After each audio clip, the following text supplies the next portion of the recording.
दूल्हे राजा की तरफ से एक फरमाइश आया है, बहुत कागज में लपेट के भेजे हैं,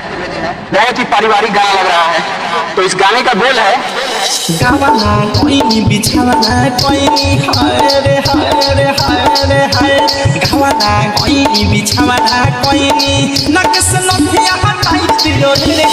का कहीं मोरा सैया के खेला रात पेनी में छेने सताई दियो रे रात पेनी में छेने सताई दियो रे रात पेनी में छेने सताई दियो रे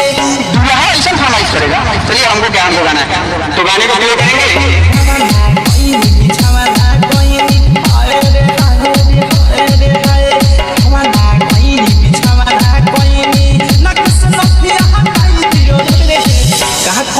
मोरा सैया के खेला है रात पेनी में छेने सताई दियो रे रात पेनी में छेने सताई दियो रे रात पेनी में छेने सताई दियो रे रे साला पूरा सकल बलम हुआ रे। हां लागत हो पूरा सारा हाल कतरा हो पूरा हो बल कतरा हो पूरा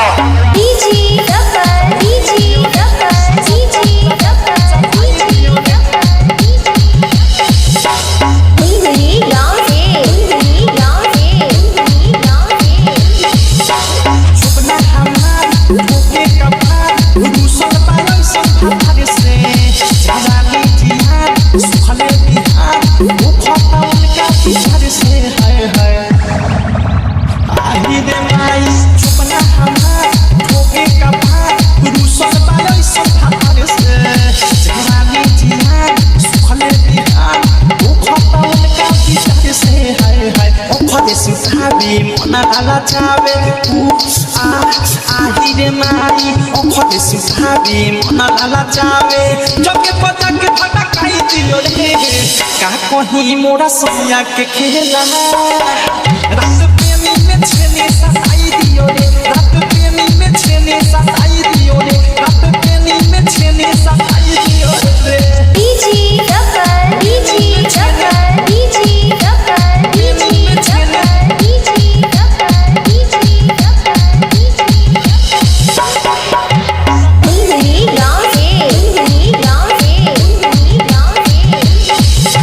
मॉडल के सूप सजिया के भूख मिटे ना रही छूछे बूढ़ी के मोड़ी देवी ना छोड़ी भुला ना कबहू पूछ रे मैया मॉडल के सूप सजिया के भूख मिटे ना रही छूछे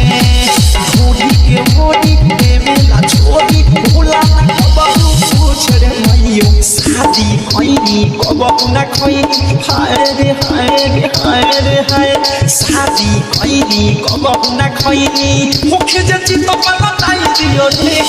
का कहीं मोरा सैया के खेला रात पेनी में छेने सताई दियो रे रात पेनी में छेने सताई दियो रे खाली पेनी में छेने सताई दियो रे DG double DG double DG double DG double DG गाँव से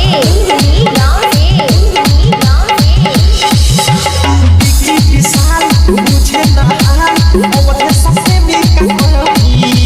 बिकी दे भाग दिखावे दे भाग मन करे वो कोई ही के आए हे रे दादा बिकी विशाल मुझे ना हाल अवधे सबसे मिलकर कोई बिकी दे भाग दिखावे दे भाग मन करे वो कोई ही अनुराग संग बादशाह बिहारी हाय रे हाय रे हाय रे हाय अनुराग संग बादशाह बिहारी अब के चटनी चटाई दियो रे का कहीं मोरा सैया के खेला रात पेनी में छेने सताई दियो रे